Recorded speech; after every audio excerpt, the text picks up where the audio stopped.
Ya, en la clase de hoy vamos a entrar a desarrollar el tema de bioelementos y biomoléculas, porque la clasificación de los seres vivos prefiero verla después de que veamos todo esto. ¿Ok? Eh, bien, la clase anterior habíamos visto varios principios de la biología. ¿De cuáles se acuerdan?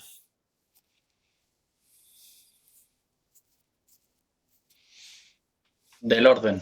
El orden, ¿qué más? ¿Qué otro? Universalidad. Universalidad, Homeostasis. no entendí. Evolución. Evolución, Continuidad. continuidad, interacción, mencionan allí. Diversidad, Homeostasis. ¿cuál falta? Interacción. Homeostasis. Homeostasis. Homeostasis, ¿ya? Bueno, esos son los principios que habíamos desarrollado con respecto a los seres vivos, ¿ya? Y eh, en a partir de la clase de hoy vamos a desarrollar, siguiendo uno de los principios de la biología, que es el orden, ¿ya? Imagino de que ustedes han visto alguna vez este esquema o un esquema parecido a este, que está referido a lo que son niveles de organización celular, ¿ya? Eh, las células contienen componentes que pueden estar organizados en diferentes niveles, que van desde los átomos hasta el nivel de organismo, ¿ok? En donde los átomos son elementos sencillos, simples, que pueden organizarse o agruparse de a dos o de a más de dos y forman lo que se conoce como moléculas. ¿Ya? Las moléculas pueden ser orgánicas o inorgánicas y cuando forman agregados que tienen formas repetitivas y estructuras largas, se denominan macromoléculas. Estas macromoléculas a su vez pueden combinarse formando estructuras supramoleculares que se llaman complejos, eh, y la organización de todos estos complejos coordinados, homeostáticos, etcétera, etcétera, da por fin el nivel de célula. ¿Ya? Si se fijan, si observan, en el esquema hay letras que están en rojo y hay letras que están en negro, ¿ya? Y esa diferenciación esencialmente la he subrayado porque quiero que les quede algo claro y que espero que nunca se equivoquen en esto. En cada nivel de organización, en cada nivel superior, van surgiendo nuevas propiedades eh, que no estaban en el nivel previo, ¿ya? Las moléculas.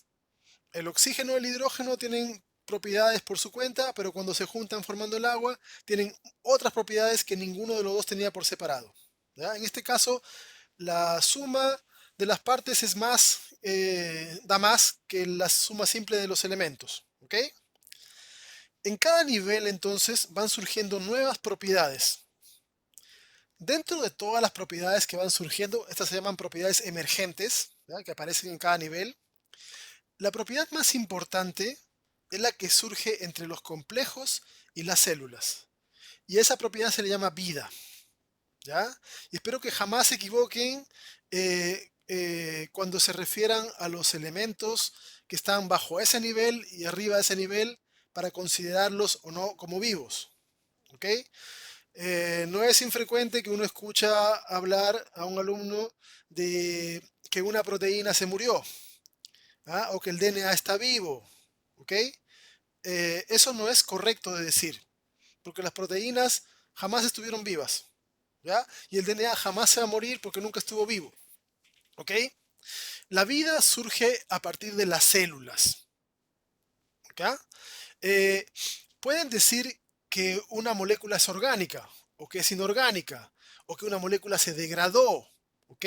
O pueden decir que una molécula se disgregó, se desintegró, etcétera, pero no que se murió, ¿ya?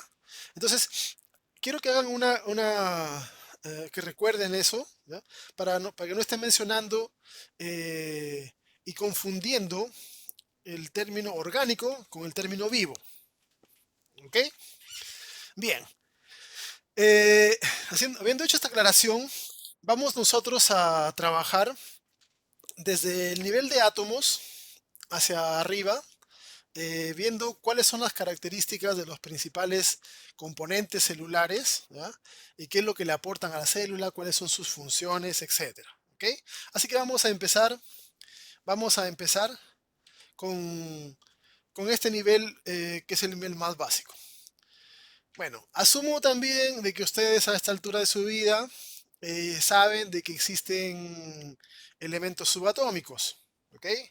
Eh, Comúnmente se ha hablado y se enseña acerca del protón, el neutrón y el electrón, que son los elementos más eh, comunes, ¿ya? De los que uno habla cuando habla de partículas subatómicas.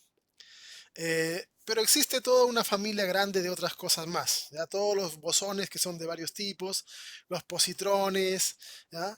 Eh, los muones, etcétera, etcétera. Eh, no nos vamos a detener en estos, porque con suerte la física los está empezando a entender, ¿ya? Y no se les conoce un rol preponderante o interesante en los seres vivos, que probablemente lo tengan, pero todavía no se ha logrado analizar a ese nivel. Tal vez los únicos componentes subatómicos que tienen algún rol de interés son los electrones.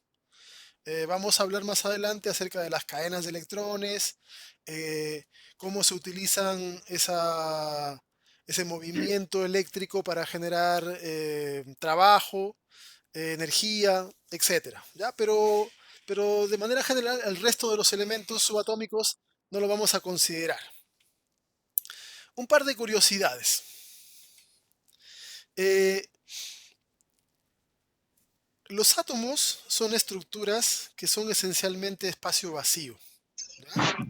Eh, Si, si se hizo un cálculo, por ejemplo, con el átomo del hidrógeno y se determinó el espacio total que ocupa el átomo versus el espacio que ocupan los componentes nucleares de ese átomo. ¿Ok?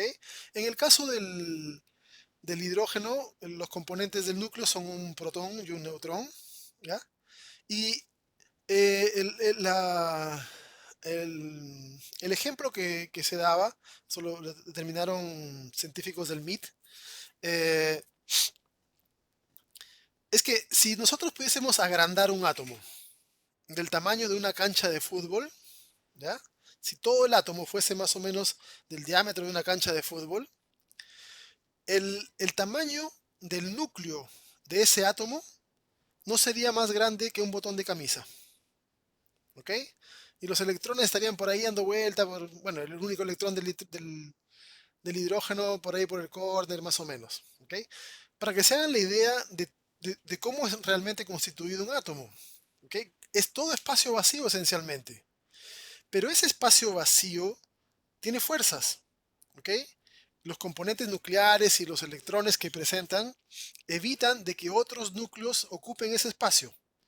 Por eso es que se genera esa interacción eh, entre átomos para generar moléculas, etcétera. De hecho, se hizo un cálculo, se hizo un cálculo en donde se determinó de que si tomásemos los más de 8.000 millones de humanos que somos y a los átomos que tenemos cada uno trillones en nuestro cuerpo, les quitásemos todo el espacio vacío y solamente dejásemos la estructura de núcleos y electrones, toda la humanidad ocuparía un espacio, un volumen no mayor que una manzana. ¿Ok? Y si eso les parece fantástico, algo similar a lo que ocurre en las estrellas de neutrones. ¿Ok? En donde existe un colapso tan grande que, que los núcleos atómicos ocupan espacios que no deberían ocupar. Por eso generan enormes cantidades de radiación. Pero ese es otro cuento. Bien, elementos existen montones. ¿Ya? Más de 100 y los científicos se han empeñado en construir cada vez más. A la fecha van arriba de 120 si no me equivoco. Eh, Algunos son más estables, otros son inestables, algunos tienen ciertas características peculiares, ¿ya? Que los hacen que sean poco reactivos. Otros reaccionan mucho con otras cosas, intercambian elementos, o sea, elementos subatómicos, etcétera. Eh, Existen en abundancia diversa. Recuerden que en el universo lo que más abunda es el hidrógeno. El 90% de los átomos del universo casi es hidrógeno, ¿ya? El 9% del resto son helio y el 1% son todos los demás. Pero en la Tierra, en la Tierra encontramos elementos más pesados, muchos de los cuales son importantes para los seres vivos. Y si analizamos un ser vivo en particular, vamos a encontrar que tiene eh, una enorme cantidad de elementos en su composición. ¿Ya? Eh, Uno de los estudios más exhaustivos y minuciosos con respecto a la composición atómica de un ser humano se realizó hace unos 4 años, ¿ya? Utilizando equipos sofisticados de espectrofotometría de masas, entre otros, para determinar cuál es la composición precisa de un ser humano. Y se encontró que en un ser humano existen cosas que ya se sabía que existían, como oxígeno, carbono, hidrógeno, etcétera, fósforo, sodio.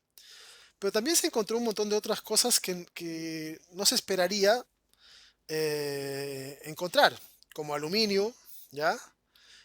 Como selenio, como arsénico, como cobalto, ¿ya?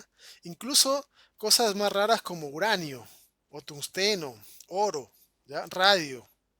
Claro que en cantidades muy pequeñísimas. Ahora, el hecho de que encontremos, por ejemplo, en un ser humano mercurio o antimonio, ¿ok?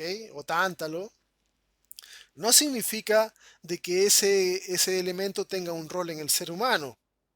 La mayoría son contaminantes, ¿ok? De hecho, vivimos en una sociedad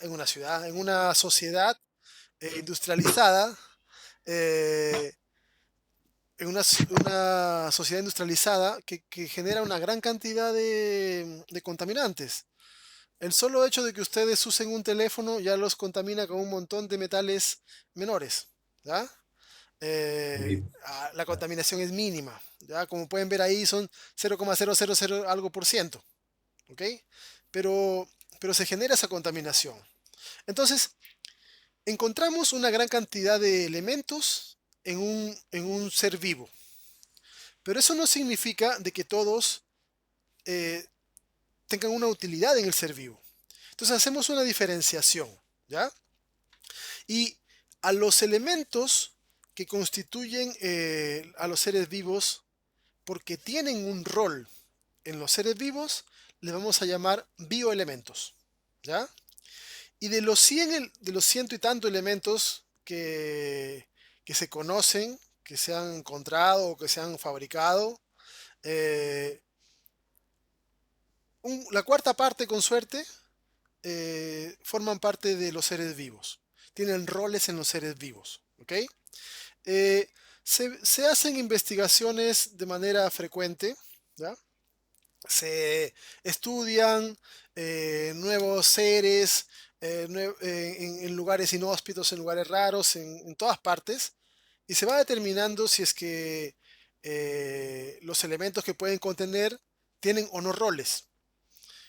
Y si se encuentra que un elemento nuevo, que antes se pensaba que no tenía roles en un ser vivo, ahora sí se encontró que tienen, pues pasas a la categoría de bioelemento, ¿ya?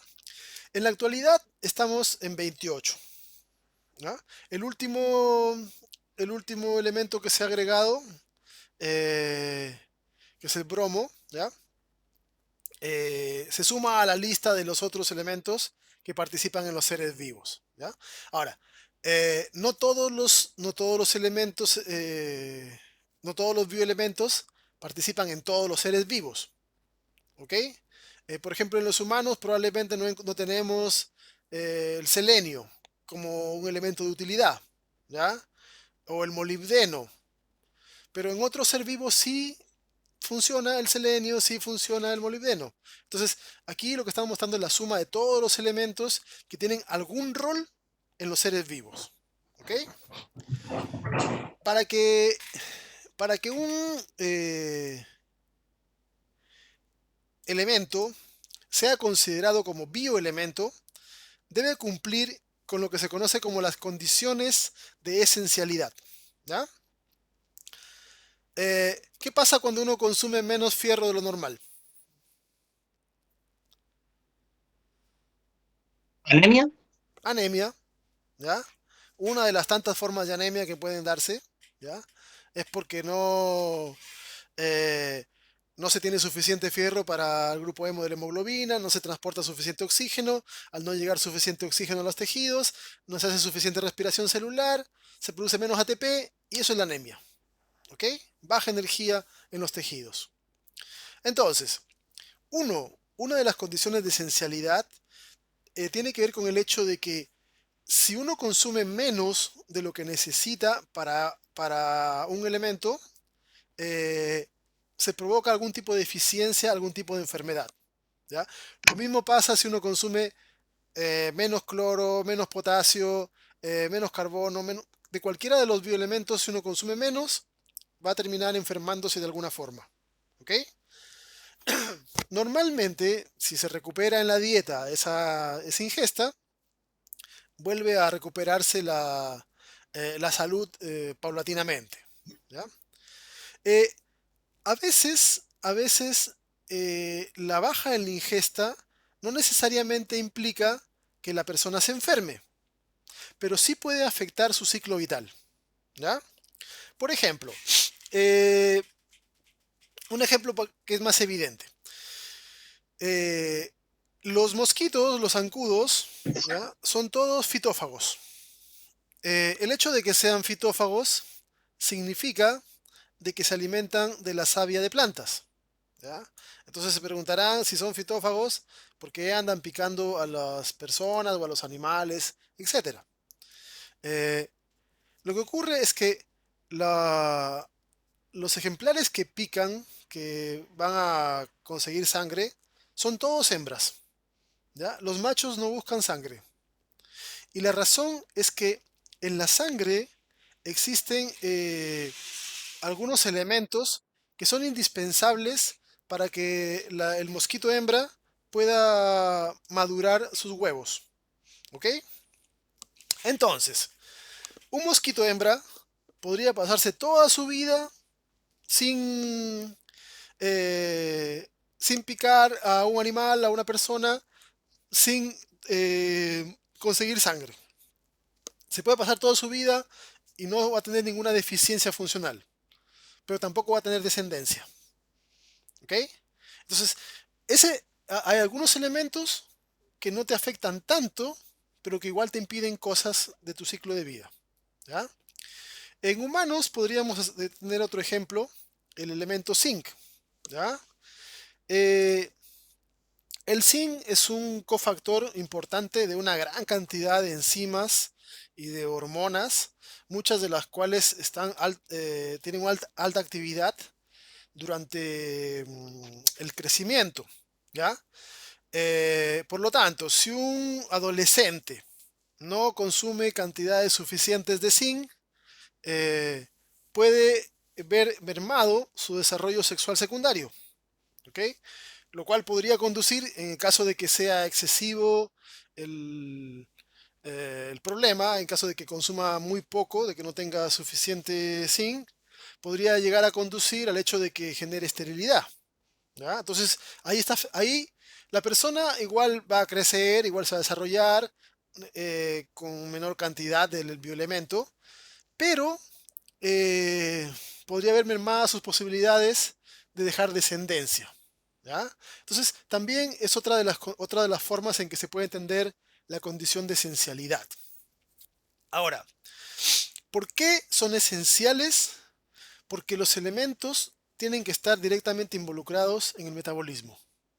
Tienen que ser parte de moléculas orgánicas o parte de cofactores de moléculas orgánicas o coenzimas o algún otro tipo de elemento que participe en procesos funcionales del organismo.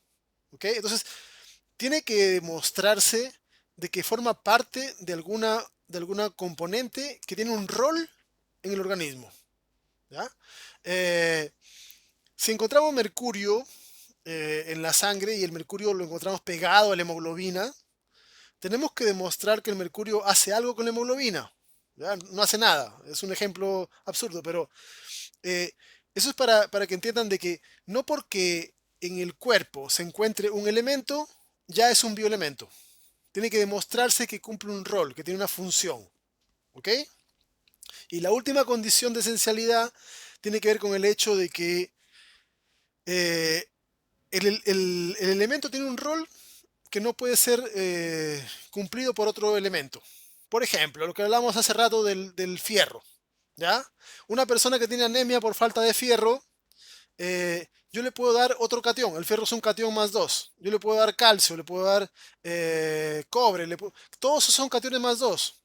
Le puedo dar zinc, pero no, la persona necesita fierro. Entonces, le puedo dar cualquier otro elemento y ninguno de esos elementos va a servir para suplir la deficiencia de fierro. ¿Ok? Todas esas condiciones eh, eh, permiten determinar cuáles de todos los elementos que existen en la Tierra son bioelementos y cuáles no lo son. ¿Ya? Ojo, así como se necesita una ingesta mínima de los bioelementos, también uno tiene que cuidar una ingesta máxima. ¿Ok? Recuerden el segundo principio que vimos de la biología, la homeostasis. ¿Ok? Ni mucho ni poco. ¿Ya? En los seres vivos es esencial mantenerse en ciertos niveles de equilibrio. Si consumimos poco fierro, nos da anemia. ¿Ok? Nos da anemia. Si consumimos mucho hierro, nos da hemocromatosis. ¿Ok? Que empieza a acumularse el hierro en el hígado, empieza a afectar proteínas de la sangre y también nos genera una enfermedad. ¿Ok? Entonces, para cada elemento, para cada bioelemento, existe un rango óptimo de consumo. Si uno consume menos, se genera deficiencia y enfermedad. Si uno consume más, se genera toxicidad por exceso y también enfermedad. ¿Ok? Entonces, podemos encontrar de que todos los seres vivos necesitan bioelementos y cada bioelemento lo necesitan en un rango determinado. ¿Ok? ¿Cómo se determina ese rango? Bueno, de acuerdo a la utilidad. Hay componentes moleculares que contienen eh, grandes cantidades de ciertos elementos y menos cantidades de otros. ¿Ok? Por ejemplo, consideremos la hemoglobina. ¿Ya? La vamos a ver más adelante. Pero imagínense la hemoglobina. Es una proteína. Está compuesta de aminoácidos. Cada aminoácido tiene 3, 4 carbonos, un nitrógeno, 2, 3 oxígenos, ¿ya? 6, 7 hidrógenos en promedio. Y repetimos, la hemoglobina tiene cientos de aminoácidos. Entonces tiene cientos de carbonos, cientos de nitrógeno, cientos de hidrógeno. Tiene un fierro. Entonces, las cantidades que necesitamos de algunos elementos son mayores que las que necesitamos de otros elementos. ¿Ya? Y, y dentro de este grupo de elementos, podemos encontrar que hay 4 que destacan bastante en, en cantidad con respecto a todos los demás. ¿Ya? Que son el famoso chon. Imagino que lo han escuchado por ahí en alguna parte. ¿Ya? El carbono, hidrógeno, oxígeno y nitrógeno. ¿Ya? En cantidad, en número de átomos, el más abundante es el hidrógeno. ¿Ya? El hidrógeno es lo más abundante que tenemos. Pero el hidrógeno, recuerden, es el átomo más pequeñito. ¿Ok? Entonces, en masa, en peso, lo que más tenemos es oxígeno. Bueno, lo que más tenemos es oxígeno porque en realidad la mayor parte de nuestra composición es agua.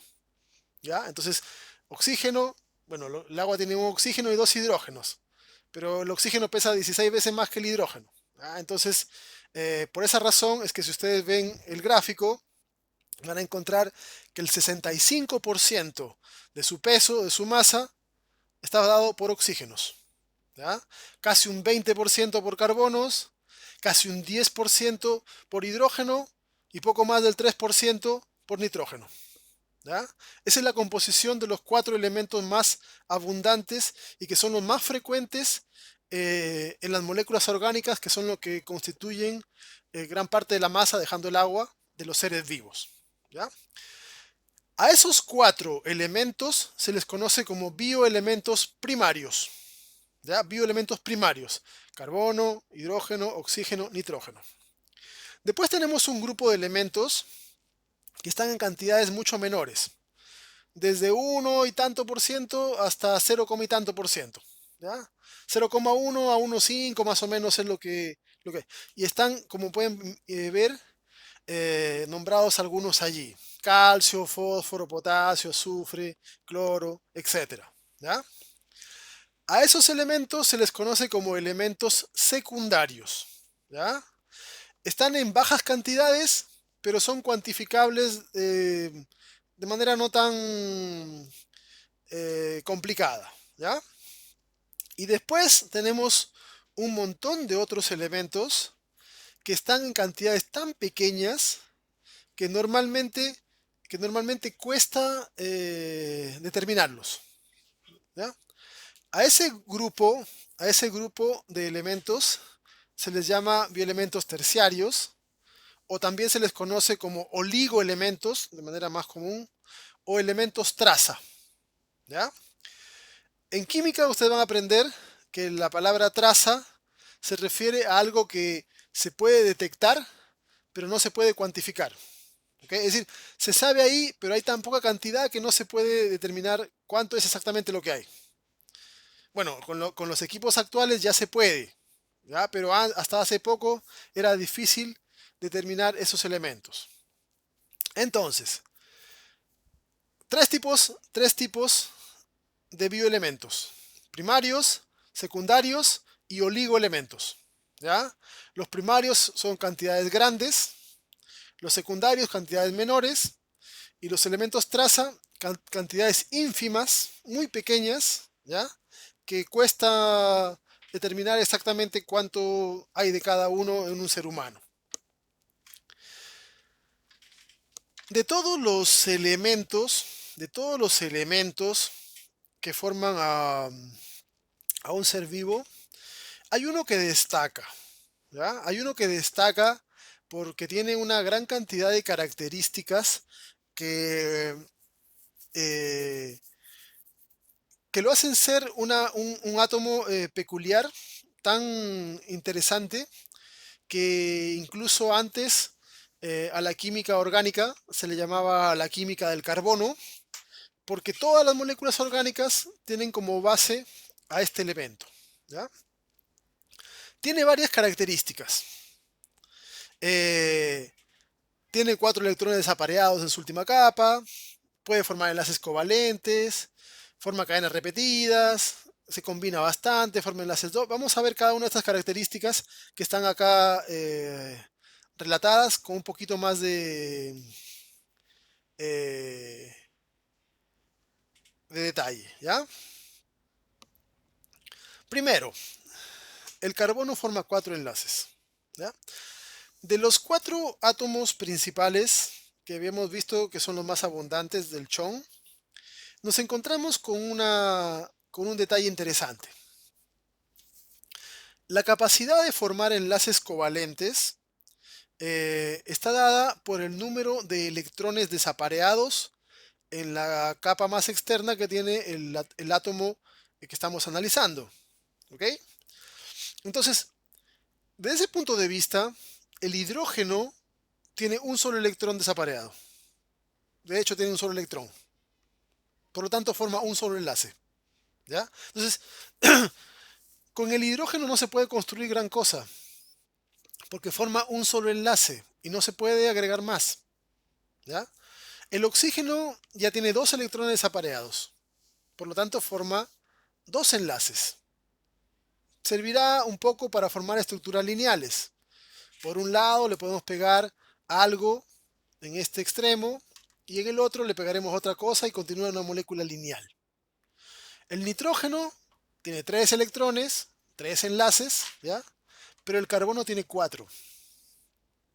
Ese hecho de que tenga 4, permite de que uno pueda construir moléculas que tienen varias direcciones, en varias posiciones. ¿Ya? Y eso permite crecer una molécula por acá, en este sentido hacia arriba, hacia abajo, hacia los lados, etcétera. Hay otros átomos que tienen más enlaces o pueden formar más enlaces, como el fósforo que puede formar 5 o como el azufre que puede formar hasta 6. Pero estos son más inestables, ¿ya? Tienen otros problemas de reactividad. Entonces, el hecho de que el carbono tenga 4 o forme 4 enlaces eh, permite de que eh, pueda formar moléculas bastante especiales en el sentido de que se pueden distribuir en diferentes direcciones. ¿Ya? Profe, Dime, una consulta. Usted está diciendo que la propiedad del carbono de la tetravalencia es lo que lo hace como único, por decirlo de otra manera. Pero el dentro de otras, silicio sí. también tiene esa propiedad, tiene 4 electrones de valencia. ¿Qué lo hace diferente? Que el carbono es más estable. Eh, Ah, ¿Ya? Los enlaces, mera estabilidad. ah, Mera estabilidad. Solo por eso. claro, los enlaces que se forman entre carbono-carbono tienen más estabilidad que los de silicio-silicio o cualquier otro que los que tenemos aquí en la misma tabla que pueden formar esa forma de enlazarse. ¿Ya? Ya. Eh, y esa estabilidad es importante porque la estabilidad le va a dar a la molécula lo que se conoce como el tiempo de vida medio, ¿ya? Que es cuánto demora una molécula en degradarse. ¿Ok? Entonces, si las moléculas orgánicas tienen que funcionar, es importante de que tengan cierto grado de estabilidad. Eh, Ahora, estamos hablando de que los enlaces de carbono son más estables bajo las condiciones usuales que tenemos las células nosotros, ¿ya? A temperatura cercana entre 10 y 40, con el pH que tenemos cercano a neutralidad, bajo esas condiciones. Bajo otras condiciones, otros tipos de átomos tienen más estabilidad que el carbono, ¿ya? Por eso es que cuando se estudia, por ejemplo, la vida en otras partes, se tienen que determinar las condiciones para determinar cuáles son los enlaces de átomos que serían más estables bajo esas condiciones. Por ejemplo, en los mares que tenemos acá, que son de agua, el carbono es el que tiene mejor estabilidad. Pero en los mares de metano, por ejemplo, de la luna Titán, eh, de Saturno, son otros átomos los que tienen estabilidad mejorada. Entonces podrían ser utilizados de otras formas diferentes. ¿Ya? Pero bajo las condiciones que tenemos aquí generales, presentan los átomos de carbono tienen mejores condiciones que otros tipos de agrupaciones de átomos que también tienen 4 enlaces, etcétera, como los de carbono. ¿Ya? Ahora, Ya, profe. si los utilizamos, por ejemplo, bajo condiciones no de agua, el silicio tiene más estabilidad que el carbono. Por eso es que las computadoras usan elementos derivados del sílice, ¿ya?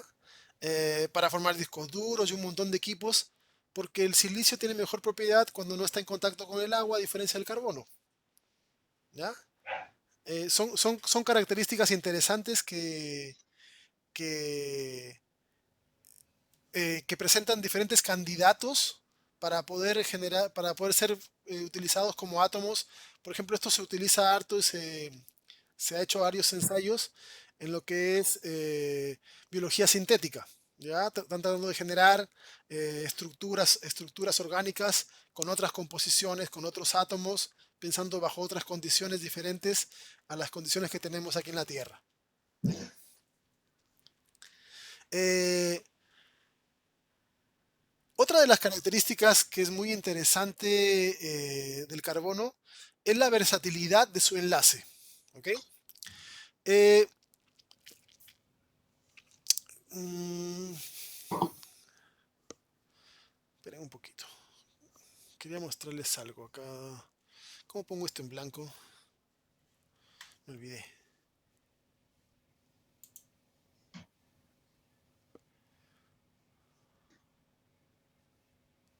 Aquí. Ya. Aquí quiero explicarles algo. ¿Ya? Voy a hacer mi pizarra acá. Eh,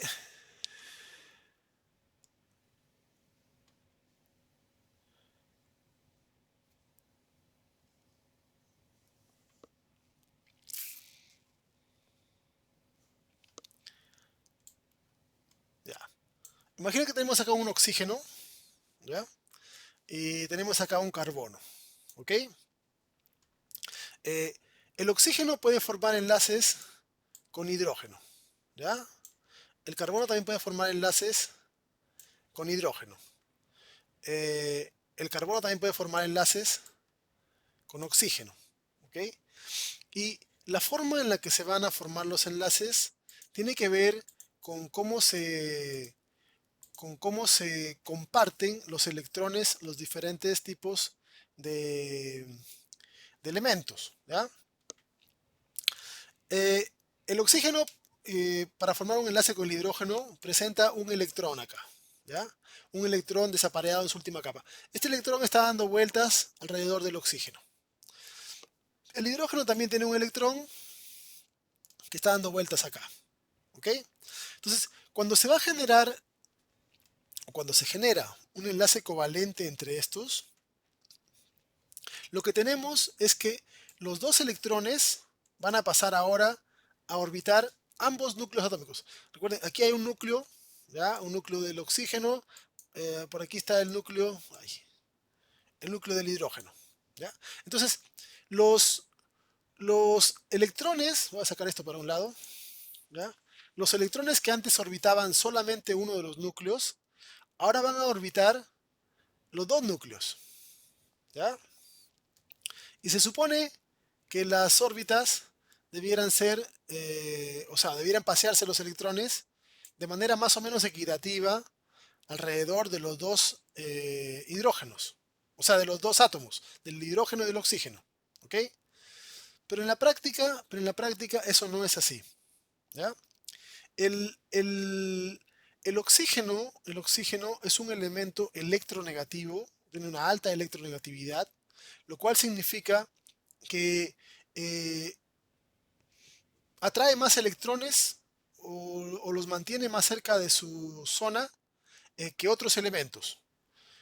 El hidrógeno es electropositivo, por lo tanto, eh, le cuesta hacer eso.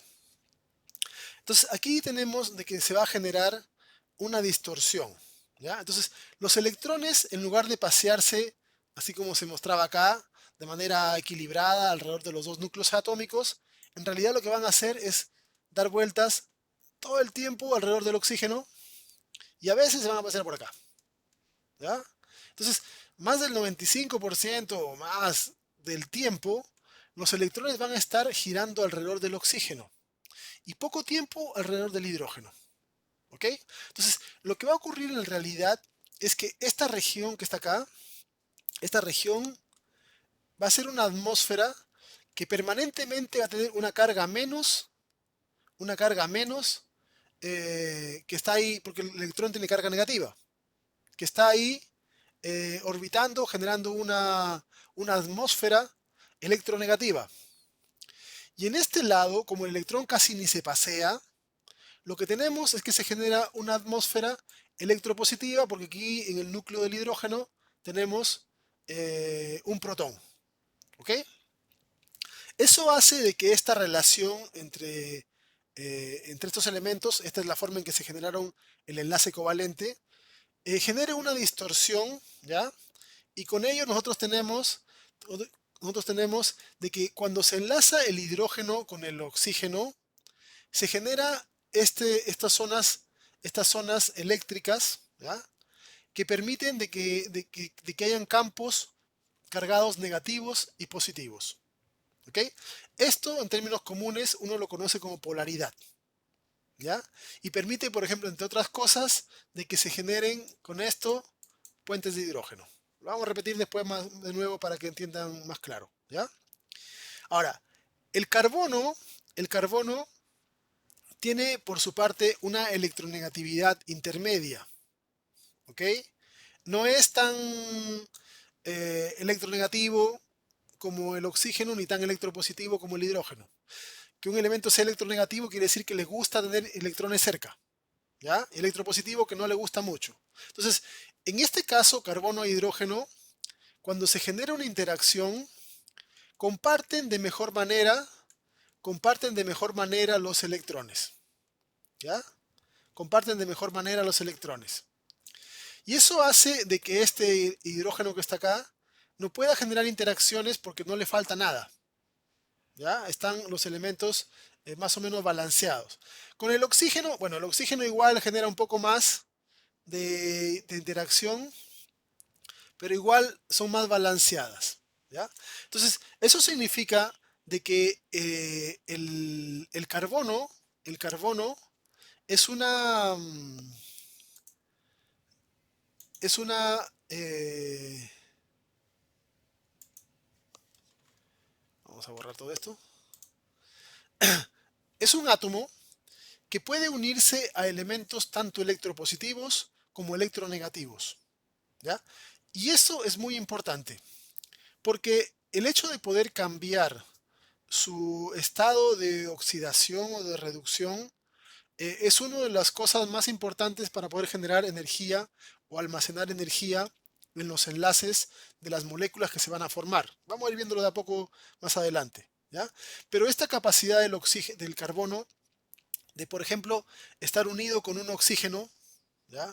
O estar unido con un hidrógeno, permite de que pasemos de estados del carbono altamente reducidos a estados del carbono altamente oxidados. Y como vamos a ver más adelante, las reacciones de óxido-reducción que permiten cambiar el estado del carbono son importantísimas para poder generar después moléculas que almacenan energía. ¿Ya? No solamente se une el carbono con oxígeno e hidrógeno, también puede unirse con nitrógeno, que también son electronegativos, con azufre, etc. Y la gracia que también tiene es que la gran parte de estos enlaces eh, son, son bastante estables. ¿Ya? Pueden ser además enlaces simples, enlaces dobles, enlaces triples. ¿Ok? Y eso le da una gran versatilidad. Además de que el carbono puede unirse con un montón de otros tipos de átomos, tiene la gracia de que puede unirse consigo mismo, o sea, con otro carbono. Y eso permite de que se genere una enorme cantidad de combinaciones. Ya que recuerden de que tiene la posibilidad de formar enlaces en 4 direcciones. ¿Ya? Eh, los ejemplos más comunes que tenemos de combinaciones de carbono son el diamante y el grafito. Ambos son formaciones de carbono, pero que tienen estructuras diferentes. Eso es lo único que diferencia un diamante de un pedazo de carbón que uno usa para hacer asado. ¿Ya? De hecho, si ustedes toman un lápiz y rayan sobre un papel, lo que están dejando son estas pequeñas láminas de grafito. ¿Ya? Estas pequeñas láminas que son cadenas, bueno, en este caso más que cadenas, son anillos de carbonos, ¿ya? Que están enlazados de esta manera. A partir del grafito, utilizando técnicas de nanotecnología, se han podido organizar otras formas de carbono interesantes. Por ejemplo, algunas formas que son tubulares o algunas formas que son esferoidales y que han probado tener propiedades muy interesantes. ¿Ya? De hecho, no sé si han visto, ya han salido pantallas que se curvan, entre otras cosas. ¿Ya? Esas están hechas de grafeno. El grafeno es un material versátil y además tiene la gracia de que puede pasar la electricidad en 2 direcciones a la vez. Puede pasar electrones en un sentido por adentro y por afuera pasarlos en otro sentido. ¿Ya? Es decir, en un solo cable se puede generar 2 tipos de corrientes simultáneamente. Es una cosa fascinante. Es flexible. ¿Ya? Eh, en tecnología se está usando mucho. El único impedimento es cómo poder fabricar grandes cantidades de esta nanomolécula. El fulereno, por su parte, es otra molécula también derivada de carbono que dentro de todas las gracias que eh, tiene memoria. ¿Ya? Es decir, puede abrirse o cerrarse dependiendo de las condiciones a las cuales se ve enfrentada. Y esto es una de las cosas más top que se están utilizando en la actualidad en el tratamiento de algunas enfermedades, particularmente en lo que son los cánceres. ¿Ya? matar una célula es fácil, ¿ya? Matar una célula no es complicado. En el tema de los cánceres, matar a las células cancerígenas no es difícil. Hay un montón de cosas que pueden matarlas. El problema es cómo matar específicamente a esas células que están dañadas y conservar las células buenas. ¿Ok? Entonces, lo que se ha inventado es que como el fullereno tiene memoria, se lo fabrica bajo ciertas condiciones de pH, temperatura, etcétera, de modo de que como tiene memoria, puede recordar esas condiciones, eh, de modo de que cuando encuentra las condiciones iguales puede volver a abrirse. Entonces, lo que se está haciendo es determinar cuáles son las condiciones que diferencian el citosol de una célula cancerígena de una célula normal. Tienen varias cosas, ¿ya? Entonces, ¿qué es lo que se hace? Se coloca dentro del fullereno las moléculas, las drogas que matan a la célula, ¿ya? Hay montones de drogas que hacen eso, medicamentos. Entonces, con esto se puede inyectar, ¿ya? Una dosis de medicamento que está dentro de fullerenos, un montón de fullerenos que se pasean por tu sangre, ¿ok? Pero esa droga que mata células no se libera en la sangre. Solo cuando llega a los sitios donde existen las condiciones de pH, de sales, de lo que fuese que se ha determinado que diferencia a las células cancerígenas de las normales, ahí se abre. Y por lo tanto dirige de mejor manera la muerte celular. ¿Ya? Son cosas fascinantes que se pueden conseguir con el carbono. Aparte de eso, ya hablando de los seres vivos, podemos encontrar que el carbono puede formar una gran cantidad de estructuras de diferente tamaño, ¿ya? Unido a hidrógeno, lo pueden ver ahí, tenemos el metano, ¿ya? Puede formar cadenas ramificadas, cadenas lineales, con dobles enlaces, con triples, anillos de carbono, estructura ramificada larga. Es fascinante toda la cantidad de cosas que se pueden hacer, combinándolo con hidrógeno, combinándolo con oxígeno, con nitrógeno, etcétera. Y esta característica del carbono es la que ha permitido formar elementos tan absurdamente largos como los miles de millones de bases que hay en el ADN. ¿Ok? Más cosas que tiene el carbono. El carbono puede formar dobles enlaces, ¿ya? Y más allá de que el doble enlace tiene ciertas características especiales de impedir que giren los átomos, etcétera, también los dobles enlaces tienen capacidad de absorber la energía lumínica. ¿Ok? En ese esquema abajo se muestran dos estructuras, ¿ya? Que son los grupos, bueno, el grupo hemo de la hemoglobina, ¿ya? Y un grupo que es muy similar, que es el que forma la clorofila. ¿Ya? La única diferencia entre estos dos, bueno, no es la única, tienen una diferencia acá en la longitud de unos carbonos, pero aparte de eso, tienen como diferencia que aquí se usa fierro en la sangre y aquí se usa magnesio. ¿Ya? Y de hecho esa diferencia es la que le da los colores característicos a la sangre y a las plantas. ¿Ok? Esa diferencia de ese átomo complementario. Eh, pero, pero en sí, fíjense ustedes cuántos dobles enlaces están presentes en estas estructuras. ¿Ya? ¿Cuántos dobles enlaces? Eh, Tienen la capacidad de absorber la energía lumínica, ¿ya? Toman color. A veces, en algunos casos, es importante como la clorofila. En otros casos, simplemente le da color, ¿ya? Estos son, por ejemplo, el retinol es un derivado de la vitamina A. También tienen colores, ¿ya? Eh, Muchos de estos sirven como antioxidantes, ¿ya? Por su misma capacidad. Entonces, eh, dentro de todas las cosas, mencionar simplemente que el hecho de que los dobles enlaces de carbono puedan absorber la luz es vital para que todos los seres vivos puedan existir. Porque si los organismos fotosintéticos no pudiesen hacer lo que hacen, ninguno de los otros organismos estaría vivo. porque todos dependemos de la energía solar para poder mantener todas las cadenas tróficas. ¿Ya? ¿Qué más? Otra cosa que tiene el carbono es que sus enlaces no están en el mismo plano. ¿Ya? Los enlaces del carbono se encuentran en planos diferentes. Entonces, tiene una estructura más bien tridimensional, como una pirámide podría ser. ¿Ya? Eh, Eso hace de que la disposición de diversos grupos funcionales asociados al carbono eh, sea diferente cuando yo muevo de posición algunos de los radicales a los que están unidos. ¿Ya?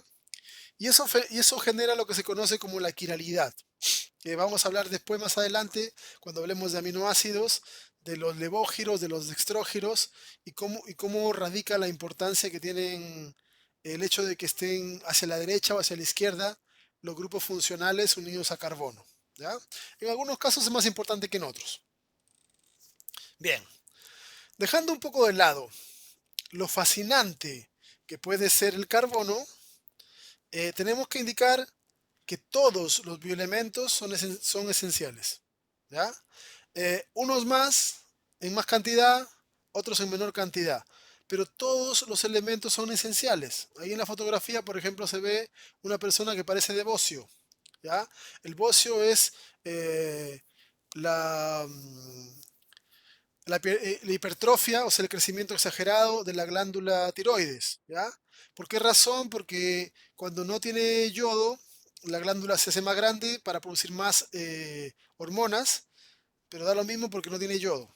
¿Ok? Por esa razón es que en la mayor parte de los países del mundo a la sal se añade yodo para evitar esta enfermedad que era muy común desde 50 años, 60 años hacia atrás. ¿Ya? Entonces, independiente de que el carbono sea tan fantástico, todos los elementos, todos los bioelementos son importantes. ¿Ya? Y aquí les dejo una tarea. Ustedes son estudiantes del área de salud. ¿Ya? Es importante que sepan cuáles son los bioelementos y cuáles son los principales roles que tienen en el organismo, particularmente en los humanos, ya que van a trabajar con humanos en el futuro. ¿Ok? Entonces, busquen las funciones de cada uno de los bioelementos. ¿Ya? Háganse una tablita, apréndanse para qué sirve el fósforo, para qué sirve el oxígeno, para qué sirve el sodio, para qué sirve el zinc, el flúor, etcétera. Es importante de que ustedes tengan claro las funciones de los bioelementos, al menos las funciones en humanos. ¿Ok? Bien. ¿Quieren un break? Sí, ¿Y se puede, sí? Ya. Tómense unos 5 minutos ya, profe. y después hablamos de moléculas. Si tienen alguna pregunta, déjenmela en el chat. ¿Ya? Ya vengo. Hasta mañana.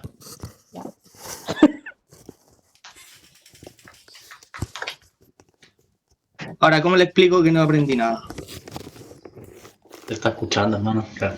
Ah, ¿Cómo puede ser No, eso? pero ¿Cómo puede no. ser eso? ¿qué pasa? Uno al tiro. Te echaste el ramo. Reprobado.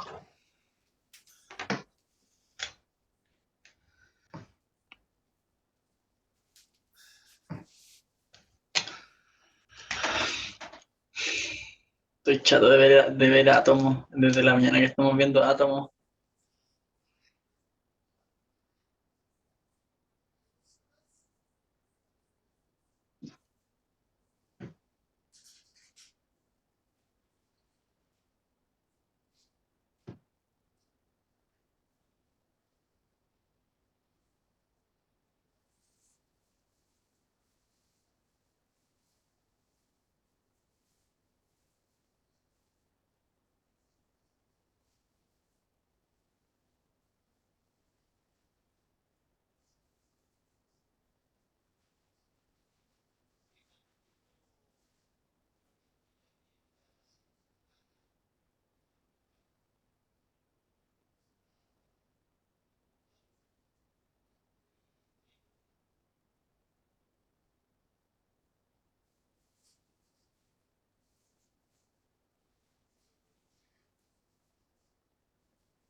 Bien, cuando, cuando los átomos se combinan, ya les expliqué, por ejemplo, algunas de las formas de combinarse para formar enlaces covalentes, forman moléculas, ¿ya?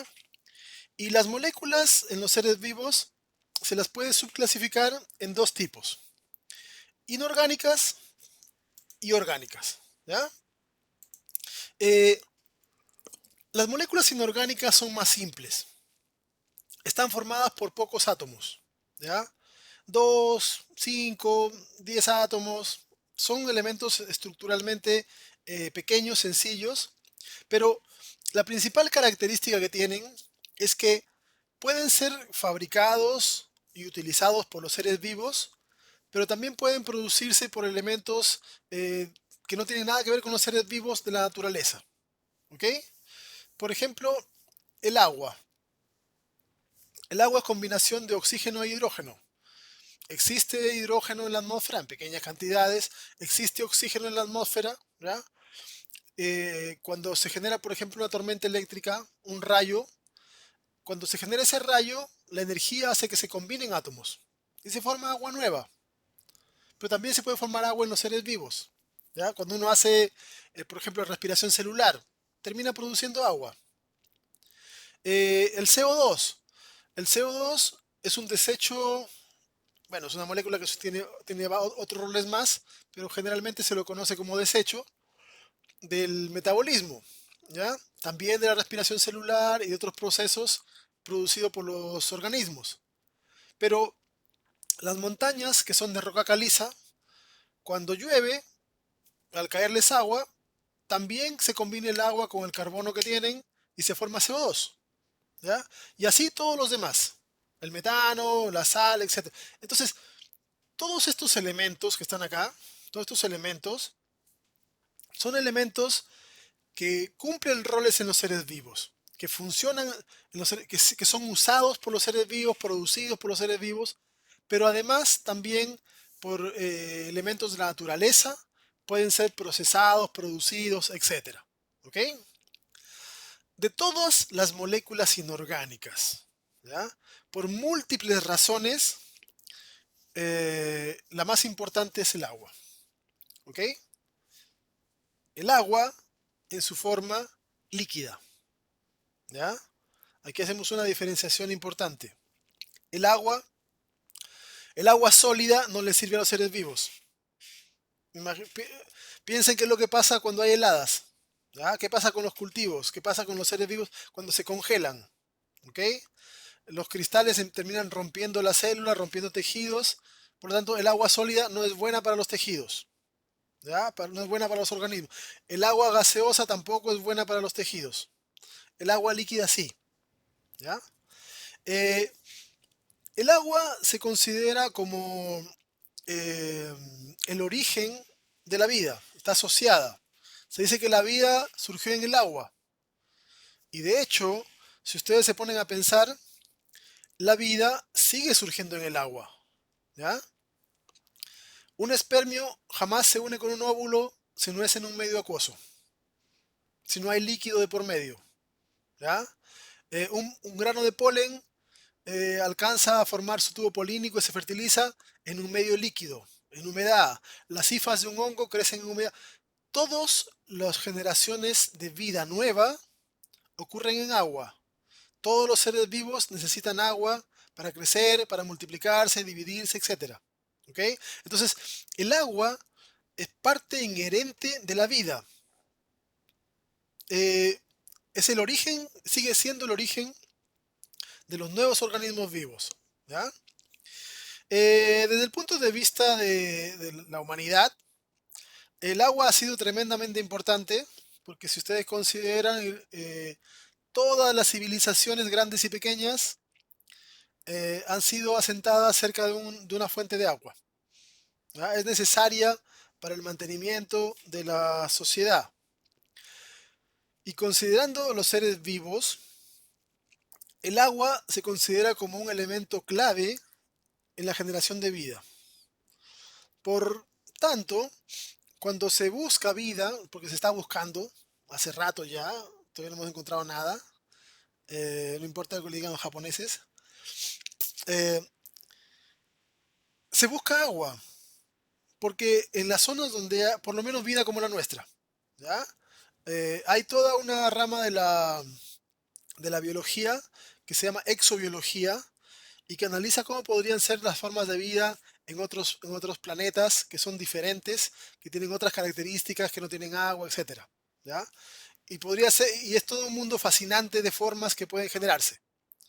Pero estamos buscando vida tal como la conocemos primero, a ver si es probable que exista. Entonces, los mundos que tengan agua, es probable que tengan, eh, por lo menos más posible de que tengan vida que los que no tienen agua, ¿ya? Eh, una de las cosas que determina la importancia de algo desde el punto de vista de la humanidad es el lenguaje, ¿ya? ¿Qué tanto se usa, qué tanto se usa una palabra en el lenguaje?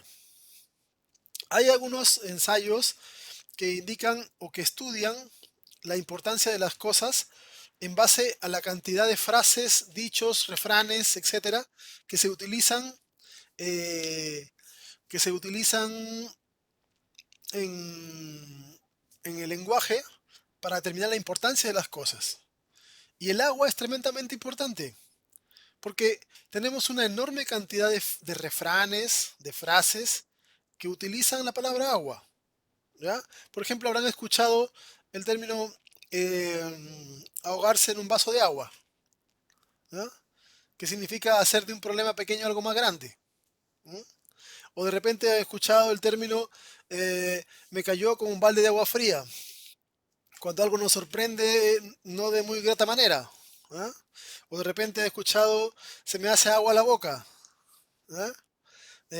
O son como dos gotas de agua. ¿Ah?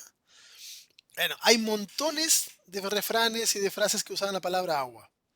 Y eso nos indica la importancia que tiene el agua en la humanidad y como extensión en los seres vivos. ¿Ya?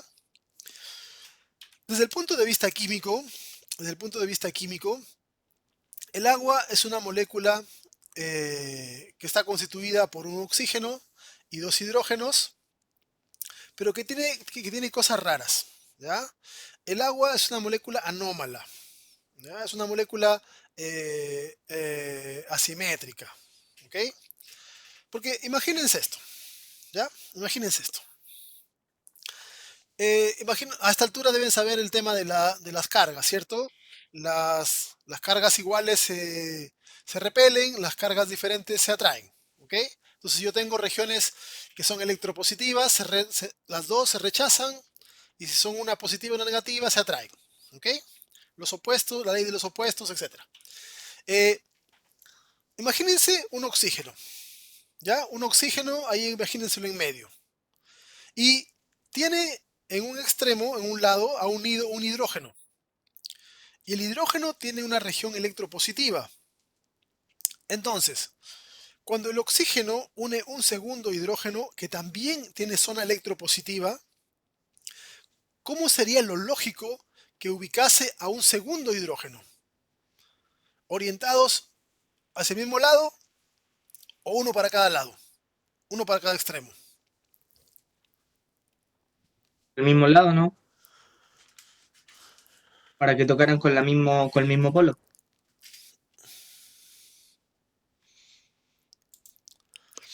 Si yo tengo, Profe, no entendí lo que dijo. ya, vamos a ponerlo de nuevo. Pantalla en blanco. Yo tengo un oxígeno, ¿ya? Tengo un oxígeno. El oxígeno es electronegativo. ¿Estamos? Entonces, este oxígeno se va a unir por acá un hidrógeno. ¿Ya? El hidrógeno es electropositivo. ¿Ya? Entonces, el oxígeno, como puede formar dos enlaces, va a unir a un segundo hidrógeno. Entonces, recuerden, las cargas que son iguales se rechazan, tratan de alejarse. Las que son diferentes tratan de acercarse. Entonces yo le voy a agregar acá un segundo hidrógeno que también es positivo. ¿Qué sería lo lógico? Que lo coloque por acá más cerca, por aquí, más cerca de este hidrógeno, o que lo coloque justo al otro lado, lo más Justo Al lejos otro aquí. lado. posible del Este, otro. Al otro lado. Eso sería lo lógico, ¿cierto? Lo lógico sería de que la molécula de agua tuviese esta forma, ¿ya? Porque, porque el hidrógeno tiene una carga positiva que se rechaza con esta otra carga positiva, ¿ok? Entonces, a esto, a esto se le conoce como la anomalía del agua. La han estudiado un montón, ¿ok? Porque desde el punto de vista de cargas, debería de tener una estructura lineal, donde los hidrógenos debieran estar lo más alejados posible el uno del otro, ¿ok? Sin embargo, ya deben saber de que el agua no es así, ¿ok? El agua tiene una estructura en donde los hidrógenos están orientados hacia el mismo lado, o sea, no tampoco tan cerca, pero no están orientados uno 180 grados del otro, ¿ok? Entonces, eso hace y eso configura que como los dos hidrógenos están orientados hacia un lado, se genera una región acá electropositiva, mientras que la otra zona, donde están paseándose los electrones en gran cantidad, genera o configura una zona electronegativa, ¿ya? A esto se le conoce, bueno, el agua tiene varias anomalías, es una de las anomalías del agua, ¿ya? Una cosa rara que tiene el agua. El hecho de que genere dos regiones así hace que el agua tenga una propiedad, ¿ya? Y que sea, así como mi perro, bipolar, ¿ya? Mi perro. Pero es genial que sea bipolar, ¿ya? El agua, no mi perro. Eh, que el agua sea bipolar es una de las cosas más fantásticas que puede tener como propiedad una molécula, ¿ok? Porque esta capacidad de ser bipolar, esta capacidad de tener dos regiones, le permite tener un montón de propiedades que vamos a estudiar ahora y que son geniales para, eh, para poder realizar un montón de funciones en los seres vivos. ¿Ok? Profe, Dime. ¿el concepto es polar o bipolar? Bueno, polar es cuando tiene regiones electropositivas o negativas. ¿Ya? Ahora, si es que tiene las dos regiones, como en este caso muy marcadas, es bipolar. ¿Ya? Porque tiene dos regiones muy marcadas. Pero Por cualquier ejemplo, cosa, un ion sería polar, claro, solo una carga. claro. Ah, ya. ¿Ya? Gracias. Eh, aquí aprovecho de mostrarles otra cosa más que estaba mostrándoles hace un rato. ¿Ya? ¿Dónde estás? Aquí quiero explicarles otra cosa más. ¿Se acuerdan cuando les dije que eh, el oxígeno formaba un enlace con el hidrógeno? ¿Ya? Y ese enlace hacía de que el- los electrones estuviesen acá girando mucho tiempo, ¿ya? Y se pasasen poco por el otro lado, ¿ya? Por aquí mucho tiempo. Como aquí yo tengo un electrón, esta atmósfera, que tengo un núcleo acá, esta atmósfera tiene una carga negativa, porque tengo electrones que están pasándose acá. Y aquí la atmósfera no es negativa, la atmósfera toma la carga del núcleo, porque no tiene electrones que estén pasándose mucho rato. Entonces esta zona es positiva, ¿ya? Esto ocurre cuando une el oxígeno con el hidrógeno. Esto ocurre porque el hidrógeno es electronegativo. El oxígeno es electronegativo, ¿ya? El oxígeno es avaro con los electrones. Los tiene cerca mucho tiempo. Y por esa razón es que se configura esa zona de electronegatividad. Y por eso es que el agua, por ejemplo, si tenemos aquí el otro hidrógeno, vamos a hacerlo por acá, ¿ya? El otro hidrógeno, con el otro hidrógeno pasa exactamente lo mismo, ¿ok? Los electrones, los electrones de ese hidrógeno van a dar un poco de vueltas por acá, pero van a estar más tiempo aquí en esta zona, ¿Ok? Entonces eso hace de que esta región de acá sea una región electropositiva y esta región de acá una región electronegativa. ¿Ya? Ahora, el hecho de que el oxígeno sea avaro con los electrones, los conserve tanto tiempo y no los deje al electrón tenerlos, hace de que el electrón igual se aburra. ¿Ya? Entonces, este electrón tiene una carga electropositiva. De modo que cuando encuentre algo que sea electronegativo por acá, va a formar un enlace. ¿Ok? Por ejemplo, imaginemos que a este lado yo tengo aquí otra molécula de agua. Aquí tengo una molécula de agua, otra molécula de agua más. ¿Ya? Está horrible, pero imagínense que es agua. Entonces, este oxígeno que está acá se comporta igual con sus electrones. ¿Ok? Es avaro con sus electrones, por lo tanto tiene acá una atmósfera de gran electronegatividad. Y estos, casi nada de electronegatividad. Casi nada. ¿Ya? Entonces, yo tengo acá una zona electronegativa y una zona electropositiva. Y estos van a formar una interacción. ¿Ya? Entonces, como el oxígeno descuida al hidrógeno porque no le da la atención que merece, porque no le comparte los electrones, este hidrógeno busca compañía en otra parte. Y aquí es donde se forma ese famoso puente llamado el puente de hidrógeno. ¿Ya? Aquí es donde se forman los famosos puentes de hidrógeno. Eso que se suelen representar así, ¿ya? Con unas rayitas. ¿Ya? Esto es polaridad.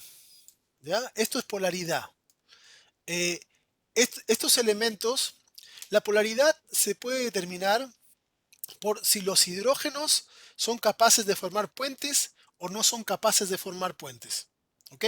Y en este caso, este hidrógeno, este hidrógeno, este hidrógeno son capaces de formar puentes. ¿Ya? Formar puentes. El oxígeno es capaz de recibir puentes. Entonces, estas estructuras que están acá, estos puentes que se forman entre las moléculas de agua. Y son enlaces débiles. Y son enlaces que se van rompiendo fácilmente. Entonces, de repente aparece otro oxígeno por este lado, ¿ya? Otro oxígeno que es parte de otra molécula de agua. Entonces, este enlace que está acá se cambia de dirección. ¿Ya? Bueno, ahí se girará, bueno, para este lado. Ah, estoy haciendo una locura ya. Pero bueno, aquí tenemos de que se gira el enlace, se rompe el enlace, se gira para allá, etcétera, etcétera. ¿Ok? Entonces, es importante que ahora aprendan las reglas de la polaridad. ¿Ok? Y las reglas de polaridad me dicen lo siguiente. El hidrógeno es un átomo que puede formar enlaces. ¿Ok?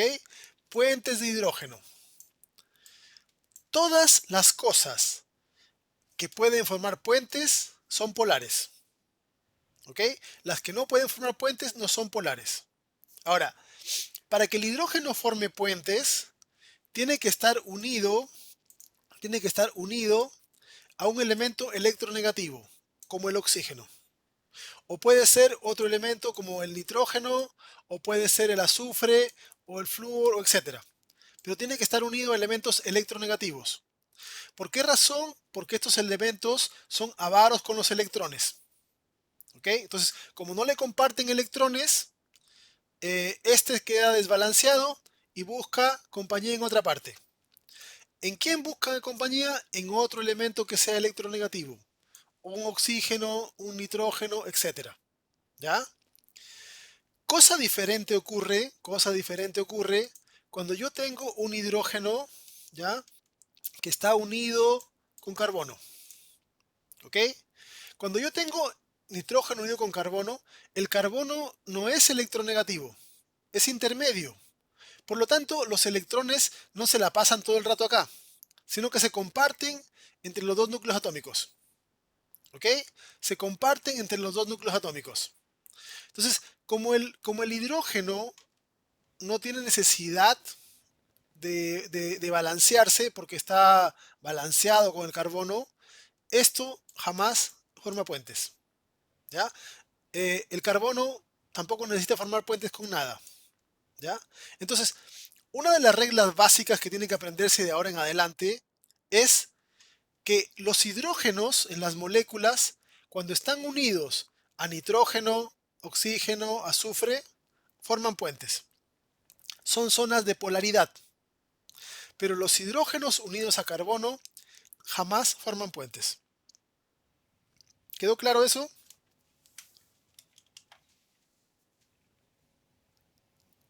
Sí, profe. Sí, profe. ¿Alguien tiene Sí, alguna profe. duda? Creo que con el flúor también, ¿verdad? Sí, todo lo que sea electronegativo. Aquí hay como ejemplo eso, pero pueden ser más. ¿Ya? Es importante que les quede claro esto, porque necesito que después vamos a ver biomoléculas, etcétera, y necesito que reconozcan lo que es polar y lo que es apolar. ¿Ya? Todo lo que sea carbonos con hidrógeno, apolar. El hidrógeno como unido a estos, oxígeno, nitrógeno principalmente, forma puentes. Esa es la diferencia principal entre lo que es polar y lo que es apolar. ¿Ya? Y el agua, como hemos visto, es oxígeno con hidrógeno. ¿Ok? Por lo tanto, siendo que es oxígeno con hidrógeno, estos hidrógenos forman puentes. ¿Ya? Estos hidrógenos forman... Y el oxígeno recibe puentes. ¿Ya? Entonces, por esa razón es que se genera que la bipolaridad es importante. ¿Ya? Porque al generar polaridad puede generar combinaciones débiles, pero con montones de otras cosas. ¿Ok? Y eso es lo que le da las propiedades al agua. El hecho de que sea bipolar. En términos estrictos, ¿ya? En términos técnicos, decir que el agua es bipolar es decir que el agua tiene una alta constante dieléctrica. ¿Ya? Esto que está acá, que dice alta constante dieléctrica, en términos sencillos significa que es bipolar. ¿Ok? La constante dieléctrica es cuántas regiones tiene que sean de diferente carga. Y en este caso tiene dos regiones y son marcadamente una positiva y una negativa. Por eso es que es un dipolo. Tiene dos regiones, una positiva y una negativa y muy marcadas. Por eso es que su constante es alta. ¿Ya? Entonces, esto que tenga una alta constante dieléctrica se está refiriendo que es bipolar. ¿Ya? Y esto le da, entre otras cosas, por ejemplo, una gran capacidad disolvente. Se dice que el agua es el solvente universal. En realidad no disuelve todo, pero casi todo, porque la mayoría de cosas son polares. ¿Ya? Aquí se muestra en esta animación cómo disuelve sales. Las sales son iones, ¿ya? Vamos a ver después más detalle de sales, pero si ustedes se fijan en detalle, el agua tiene dos partes. Las partes blanquitas representan los hidrógenos, que serían electropositivos, y la parte azul más grande representa el oxígeno, que sería electronegativo. Y si ustedes se fijan con detalle, las partes electronegativas del agua interaccionan con los iones positivos y las partes electropositivas con los iones negativos. ¿Ya? Entonces, el agua es capaz de disolver porque va interactuando. Cuando se encuentra con algo que tiene carga positiva o que es electropositivo, interactúa con su zona negativa. Cuando se encuentra que es algo negativo, al revés. ¿Ya? Entonces, como tiene la capacidad de poder tener dos regiones, puede interactuar con cosas electropositivas o electronegativas, o que tengan carga, positiva o negativa. ¿Ya? Y eso es una cosa genial, que está dada por el hecho de que la unión que presentan, esa unión es especial. ¿Ya? Esa forma de enlazar los hidrógenos al oxígeno. Otra propiedad importante del agua es que presenta una elevada fuerza de cohesión. Me imagino que alguna vez han jugado con una jeringa, ¿ya? Si no, no han sido niños.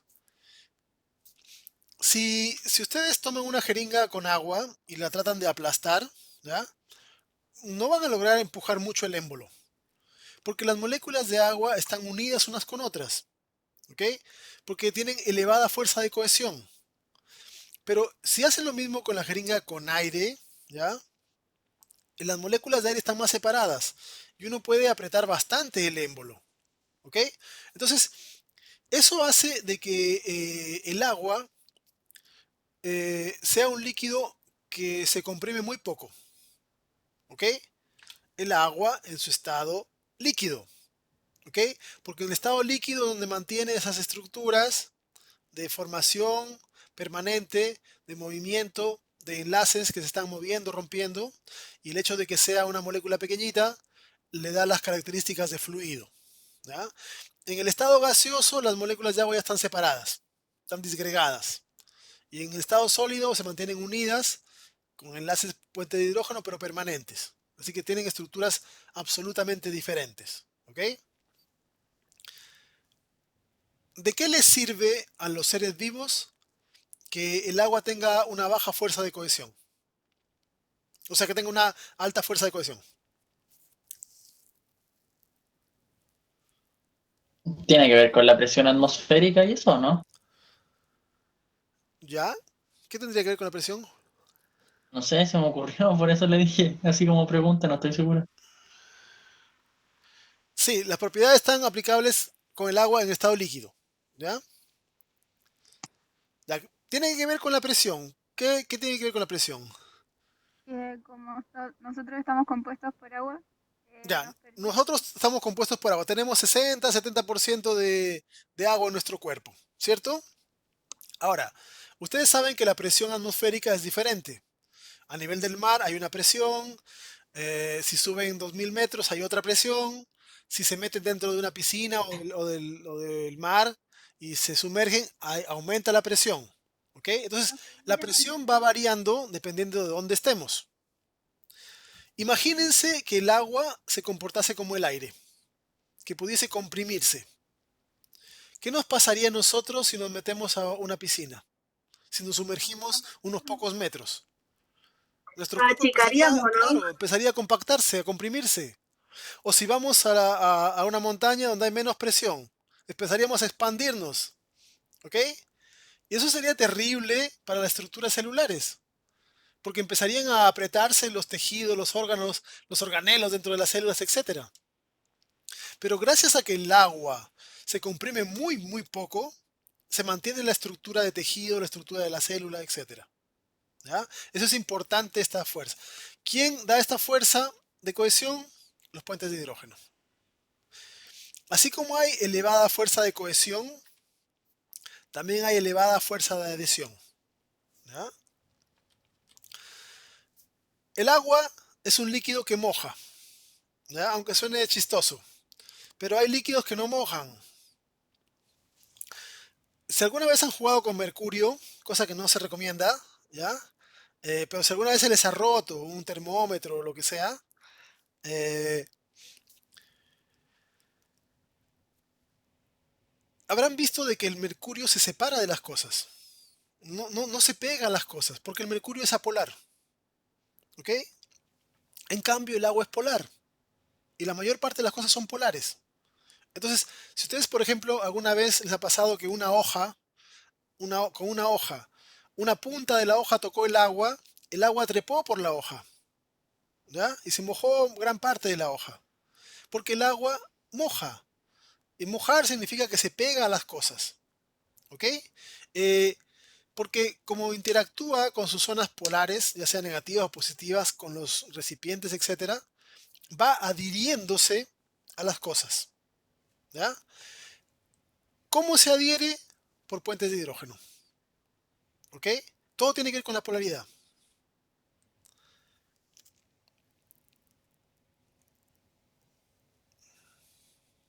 No entendí a ¿Profe? qué se refiere con el de arriba. Dime.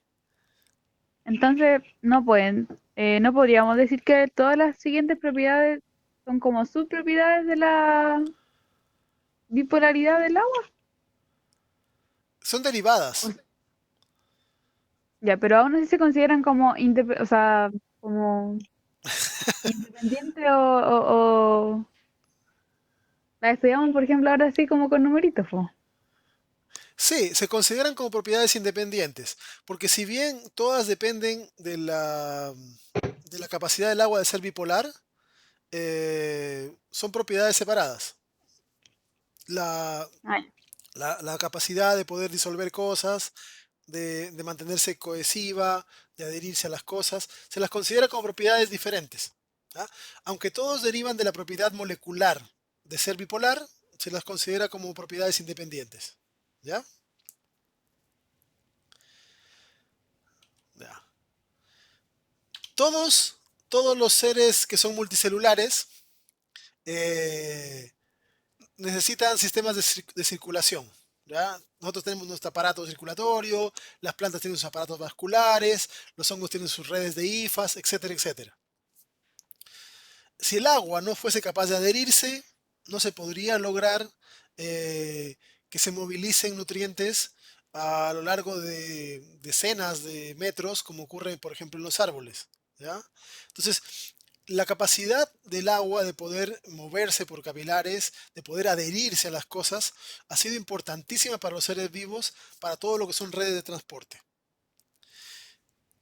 Recuerden que ambas propiedades, la fuerza de cohesión y la fuerza de adhesión, son simplemente enlaces, puentes de hidrógeno. Solo que la cohesión son puentes de hidrógeno entre moléculas de agua y las de adhesión entre moléculas de agua con otra cosa, que puede ser el vidrio que la contiene, la madera, el papel, con cualquier cosa que esté en contacto que sea polar, formará puentes y eso le da la capacidad de pegarse a las cosas. ¿Ya? Bueno, ahí que hablaban de las cosas que caminan sobre el agua. Esa propiedad se conoce como elevada tensión superficial. ¿Ya? El agua tiene una elevada tensión de superficie porque las moléculas que están cerca de la superficie y en contacto con el aire forman puentes que son ligeramente más resistentes que el resto. ¿Ok? ¿Qué significa eso? Imagine, aquí hay un esquema. Ahí se muestran dos moléculas de agua. ¿Ya? La que está abajo es una molécula que está en la columna de agua y forma puentes permanentes o se va moviendo, va girando, etcétera, formando puentes con las moléculas que están alrededor. La que está en la superficie forma puentes con las moléculas que están hacia los lados, hacia abajo. ¿Ya? Recuerden que son puentes débiles. Se van formando y rompiendo permanentemente conforme la molécula se mueve. Por eso es fluido. Sin embargo, si bien todos los puentes de hidrógeno son débiles, ¿ya? Algunos son más débiles que otros. Y estos que están acá abajo en la columna de agua son puentes que son un poquito más débiles que los que se forman acá. ¿Ok? Es decir, en otras palabras, los puentes que se forman entre las moléculas que están en la superficie son ligeramente más fuertes que los demás. Y eso permite que se forme una película. ¿Ya? Esa película que permite que algunas cosas aprovechen y puedan caminar sin romper la tensión. Mientras no se rompa la tensión, se van a mantener en la superficie. ¿Ok? Esta tensión superficial que uno lo ve así en macro es importante en los seres vivos porque alrededor de todas las moléculas también se generan esas capas de tensión que se van a llamar capas de solvatación. Y son importantes porque todo el metabolismo ocurre en el agua. ¿Ya? Entonces, imagínense una enzima. Una enzima tiene que reconocer a su sustrato y modificarlo. Pero si la enzima está seca, no tiene agua, no puede acercarse al sustrato y no puede modificarlo. Necesita estar en agua. Necesita estar húmeda. ¿Ya? Necesita estar mojada. Rodeada de una capa de agua que le permita tener la estructura correcta para poder interactuar con su sustrato. ¿Ya? Esa capa de tensión a nivel molecular se llama capa de solvatación. ¿Ok? Pero se deriva de la misma propiedad que permite que los insectos caminen sobre el agua. Otra propiedad importante que tiene el agua es que presenta un gran calor específico. ¿Ya? El calor específico se define de manera química como la cantidad de energía que se necesita para aumentar un gramo de agua de 20 grados a 21 grados. ¿Ya? Y en términos más sencillos, significa qué tanta energía absorbe una sustancia con respecto a cuánto se va a aumentar su temperatura. ¿Ok? Y el agua, como pueden ver ustedes en la tabla de la derecha, tiene uno de los mayores calores específicos comparado con montones de otras cosas. ¿Ok? Esto lo pueden ustedes probar. Bueno, en esta época no tanto, pero imagínense en verano, ¿ya? Pueden hacer la prueba cuando quieran ustedes, un día que sea soleado, ¿ya? Tomen un vaso con agua, tomen un pedazo de madera y tomen unas llaves de metal, ¿ya? Y las colocan las tres cosas simultáneamente bajo el sol. Que les dé ahí unos 15 minutos el sol, un sol fuerte. Después van y las tocan y van a sentir que la temperatura de cada cosa es diferente. El agua se va a ver calentado apenas, la madera un poco más y las llaves mucho más. ¿Ok? Sin embargo, los tres objetos recibieron igual cantidad de radiación. ¿Ya? Lo que pasa es que el agua tiene una enorme cantidad de enlaces. ¿Ya? Una enorme cantidad de enlaces. Entonces, los enlaces van absorbiendo la energía que uno le va colocando. ¿Ya? Van vibrando más rápido, pero van absorbiendo energía. Y eso hace de que el agua se caliente más lentamente. ¿Ok? ¿De qué le servirá esto a los seres vivos?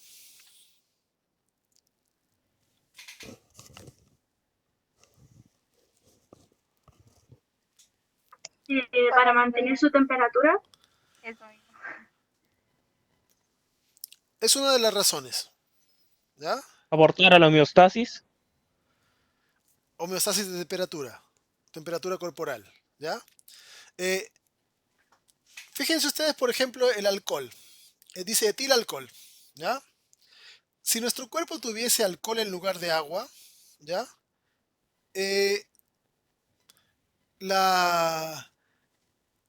Nuestros cambios de temperatura serían mucho más bruscos. ¿Ok?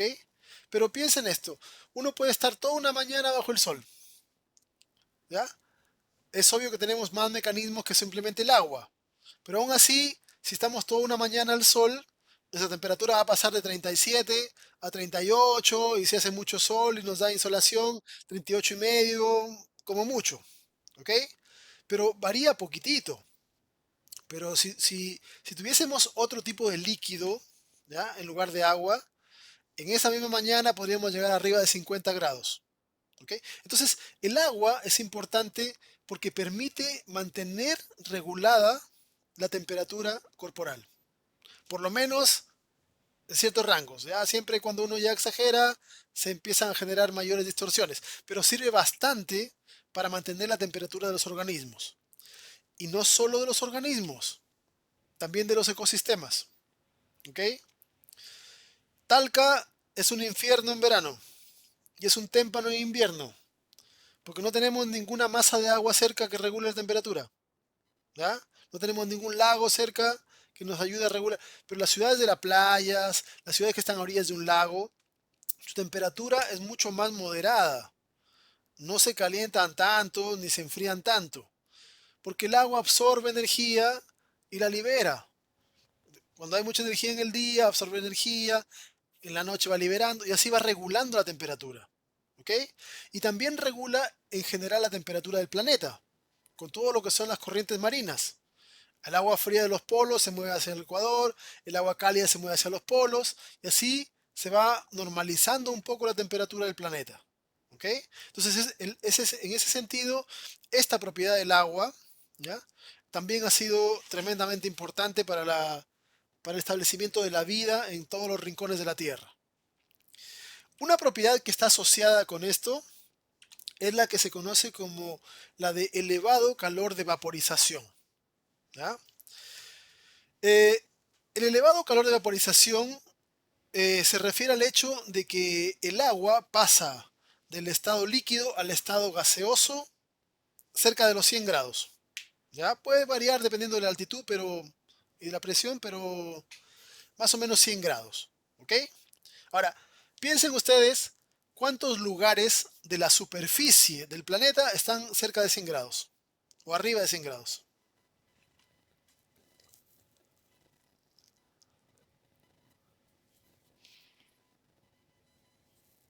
Profe, Dime.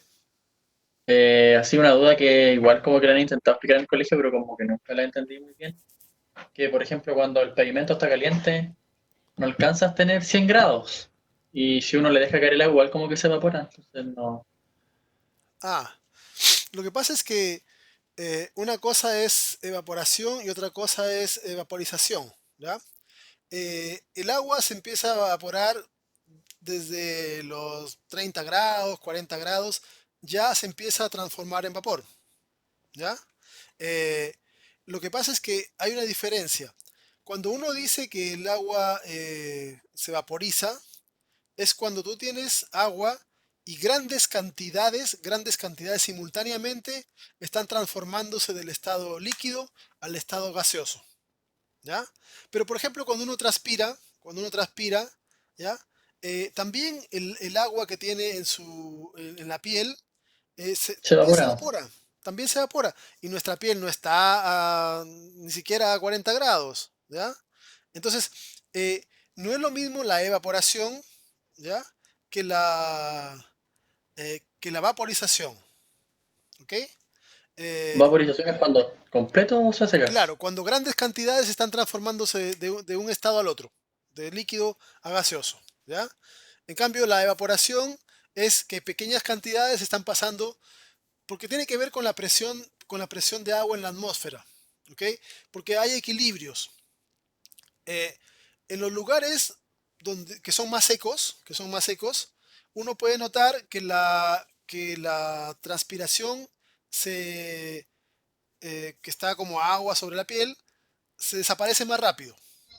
Pero si uno está en una zona que es muy húmeda, esa transpiración cuesta que se vaya, hay que secársela, hay que sacársela, porque no se evapora, porque como hay agua en el ambiente, está más equilibrada. ¿Ya? Tiene que ver con los equilibrios de las presiones de los gases de la atmósfera. ¿Ok? Pero, pero el agua va cambiando de estado. eh, no tiene que llegar a 100 grados para cambiar de estado. ¿Ok? Pero, pero las cantidades de moléculas de agua que pasan de líquido a gaseoso a menos temperatura son mucho menores. ¿Ya? Porcentualmente, no sé, del 100% de agua que uno tire, por ejemplo, al pavimento, de inmediato van a transformarse, no sé, un 10%, y el resto va a estar ahí todavía y poco a poco va a ir evaporándose. Mientras más seco esté el ambiente, mayor cantidad va a pasar al estado de vapor porque van normalizándose las presiones parciales de vapor de agua. ¿Ya? Gracias. Ya. Em,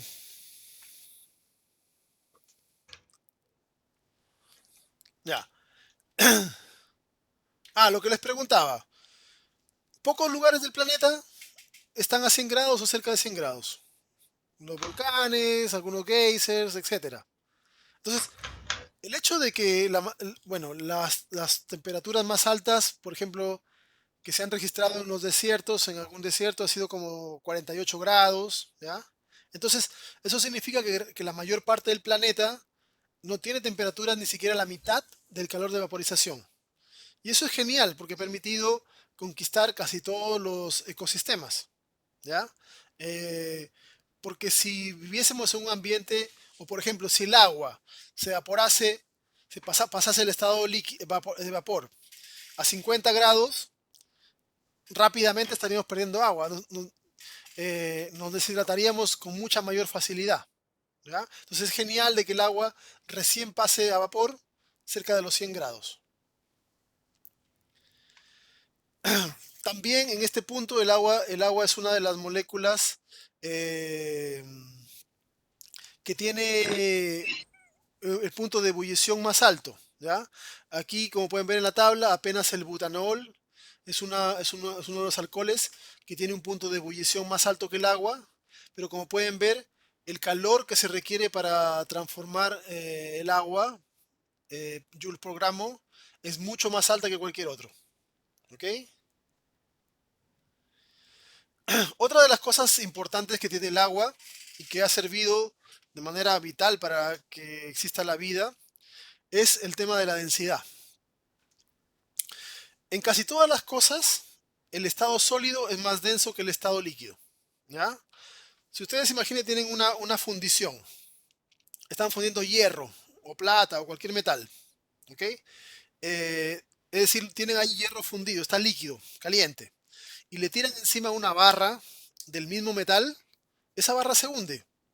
Porque el estado sólido suele ser más denso que el estado líquido, excepto en el agua. ¿Ya? En el agua el estado sólido es menos denso.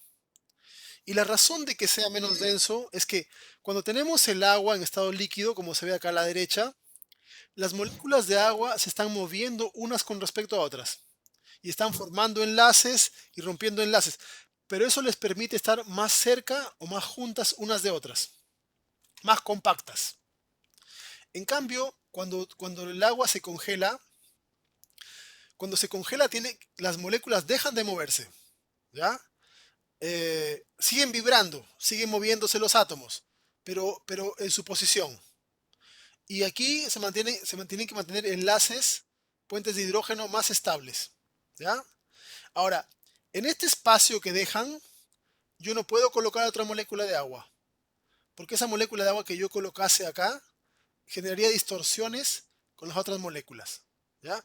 Por esa razón es que si se han fijado, cuando uno coloca a congelar agua en la nevera, en una cubeta por ejemplo, después se encuentra de que se ha inflado y el hielo está sobresalido. Si uno la deja ras, después la encuentra más hinchada, porque empieza a dejar espacios, ¿ok? Ocupa más volumen. Entonces, si la misma cantidad de agua ocupa más volumen, significa que es menos densa. Y por eso el hielo flota. ¿Ya? La fase más densa del agua está a 4 grados. Si fuese al revés, si el hielo fuese más denso, todos los océanos estarían congelados de la mitad de unos 10 metros hacia abajo. ¿Ok? Y eso habría impedido que se forme la vida. Todos los lagos, todo estaría congelado. Pero por suerte se congelan arriba. Y abajo se mantiene agua líquida. Y abajo se mantiene vida. Entonces, esta propiedad también ha sido importantísima para poder mantener la vida en el planeta. ¿Ya? La última propiedad que vamos a desarrollar. ¿Sí? Estaría congelado porque las moléculas como que al estar más abajo con la presión se juntarían más y por eso se congelaría, ¿o no? No, estaría congelado porque imagínate que el hielo no flotase. Imagina que se forma una capa de hielo arriba. Ya hay frío. Y esa capa es más pesada, se hunde. Y después, ¿cómo descongelamos el fondo del mar si para descongelarla habría que alcanzar temperaturas más altas? Sería complejo ese tema de descongelar. Ah, ¿Ya? Porque perfecto. se descongela porque en general hay calor en el ambiente, en el aire, la radiación solar, etcétera. Pero si tenemos en el fondo de los lagos, la radiación que llega ahí del sol es muy, muy baja. Entonces sería complejo poder descongelarlo al revés. Simplemente por eso. Gracias. La última propiedad del agua, ¿ya? Y con eso lo dejo descansar. Eh, el bajo grado de ionización. ¿Ya? En este esquema, pueden fijarse ustedes, tenemos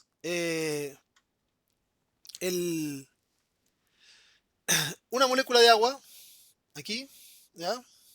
Y aquí tenemos otra molécula de agua, ¿ya?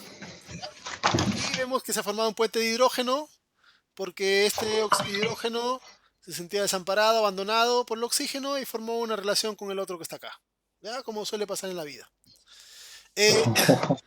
Ahora, a veces, como también suele pasar en la vida, este hidrógeno decide abandonar permanentemente este oxígeno y se va con el otro oxígeno. ¿Ya? Entonces, aquí hay un cambio. Este enlace, que era un puente de hidrógeno, ¿ya? Este enlace se va a romper. Y, y en lugar de ser un enlace débil, va a pasar un enlace covalente. ¿Ya? Entonces, para poder estabilizarse, este hidrógeno tiene que unirse a este oxígeno, pero sin el electrón. ¿Ok? Porque aquí en los orbitales de este oxígeno ya no se puede aceptar más electrones. Este oxígeno que está acá, tenía electrones que estaban compartiendo con esto y electrones que estaban compartiendo con esto. Y con eso completó su capa. No puede aceptar más electrones. Solamente acepta al hidrógeno, o sea, solamente acepta al núcleo del hidrógeno. ¿Ya? Recuerden, el hidrógeno es un núcleo que tiene un protón y un electrón que está dando vueltas. ¿Ok? Entonces tenemos dos partes. El electrón carga negativa, el protón con el neutrón carga positiva. ¿Ya? Entonces, cuando este hidrógeno decide separarse de este oxígeno, le deja su electrón. ¿Ya? El hidrógeno se disocia en dos partes. El electrón por un lado y el núcleo atómico por el otro lado. ¿Ya? Que sería el protón. Entonces, el electrón se queda en esta región. Y al quedarse en esta región, se forma un ion del agua. Esto que está acá es una molécula de agua, pero es una molécula de agua ionizada. ¿Ya? Y en el otro lado, como el hidrógeno se fue, pero solamente se llevó la parte de carga positiva del núcleo, aquí tenemos otro ion del agua. Este hidrógeno llegó con su protón, lo que hace que tenga una carga positiva. Al principio, las dos moléculas de agua estaban balanceadas, porque tenían tantos protones en la suma de los tres núcleos como de electrones. Por eso no tenían carga, porque el número de protones era igual al número de electrones. Pero cuando este se movió hacia el lado, el protón se fue, pero el electrón se quedó. Entonces, aquí en este ion, que es el ion hidroxilo, hay un electrón más que el número de protones. Por eso tiene carga negativa. ¿Ya? Y en el otro lado, la otra molécula que recibió el protón, recibió una carga positiva más del número de electrones que tiene. Estos dos son los iones del agua. ¿Ya? Estos dos son los iones del agua. Dentro de un montón de moléculas de agua que tenemos normales, algunas hacen esto. ¿Ya? Algunas hacen esto. ¿Cuántas hacen esto? Una por cada 10 millones de moléculas se transforma en ion negativo.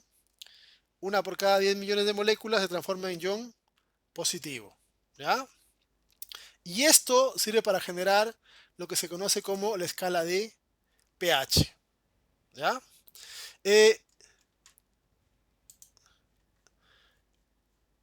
¿Cómo se hizo la escala de pH? Esta es la relación de disociación. ¿Ya? Entonces, yo tengo este vaso con agua. Imaginemos que aquí en este vaso con agua hay 10 millones de moléculas. ¿Ya? En realidad, en este vaso con agua hay miles de veces más que estrellas del universo. Pero, en fin. Aquí, en este vaso, imaginemos que solamente hay 10 millones de moléculas de agua. ¿Ok? Si aquí hay 10 millones de moléculas de agua, una molécula tomó la forma de hidroxilo, otra molécula la fórmula de hidronio. ¿Ya? Entonces, si yo quisiese medir la concentración, esto es agua destilada, yo diría que tengo una molécula, otra cosa que me olvidé. ¿Cómo se abrevian estos términos? El ion hidroxilo se abrevia como OH, ¿ya? Carga negativa. El ion hidronio se escribe H3O más, ¿ya? Pero como los científicos son haraganes y les gusta abreviar, solamente se coloca H más. Esto puesto que sí lo han visto, ¿ya? Entonces, estos son los iones del agua. Esta es un agua en forma de ion negativo, hidroxilo, un agua en forma de ion hidronio positivo, que se abrevia así como esto, ¿ok? Entonces, yo tengo acá una molécula en forma de ion hidronio por cada 10 millones, 10 millones, 1, 2, 3, ahí. Si yo quiero saber cuál es la concentración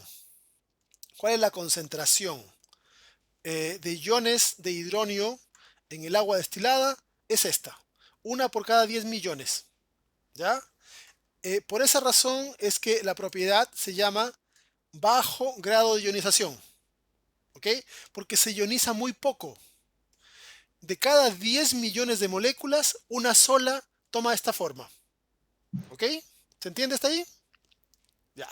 Entonces, esto, si yo lo transformo matemáticamente, por ejemplo, 1 por cada 10 millones sería 1 por cada 10 a la 7, ¿cierto? Y esto además lo puedo hacer así.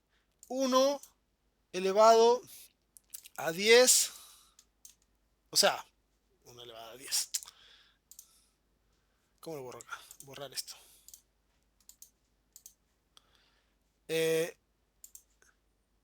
10 a la menos 7. ¿Ok? Porque esto pasa arriba como exponente negativo. ¿Ok? Entonces, esto que está acá es la concentración de iones de hidronio en el agua destilada.